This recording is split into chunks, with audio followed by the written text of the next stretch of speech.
ডাল বাটাটা ছোট ছোট বড়ির মতো করে তেলের মধ্যে দিয়ে দিলাম।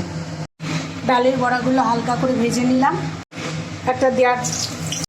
একটা দারচিনি দিয়ে দিলাম, একটা শুকনো লঙ্কা দিয়ে দিলাম, একটা ছোট আলু কেটে রেখেছিলাম সেটা দিয়ে দিলাম, নুন দিয়ে দিলাম, অল্প একটু গোটা জিরে দিয়ে দিলাম, 1 চামচ ধনের গুঁড়ো দিয়ে দিলাম, 1/2 চামচ মৌরির গুঁড়ো দিয়ে দিলাম। এবার পেঁপেগুলো দিয়ে দিলাম, পেঁপেগুলো একটু হলুদ দিলাম, অল্প একটু লঙ্কার গুঁড়ো দিলাম, 2টো কাঁচা লঙ্কা দিলাম, অল্প একটু আদা বাটা দিলাম, একটু জল দিয়ে দিলাম, একটু গোলমরিচের গুঁড়ো দিলাম, একটা তেজপাতা দিয়ে দিলাম। আলুটা সেদ্ধ হয়ে গেছে, এবার চিনি দিয়ে দিলাম। এবার বড়াগুলো দিয়ে দিলাম। হয়ে এসছে তরকারিটা, নামানোর আগে একটু ঘি দিয়ে দিলাম। এটাই হলো মটর ডালের বড়া দিয়ে পেঁপের তরকারি। খেতে খুব সুন্দর লাগে।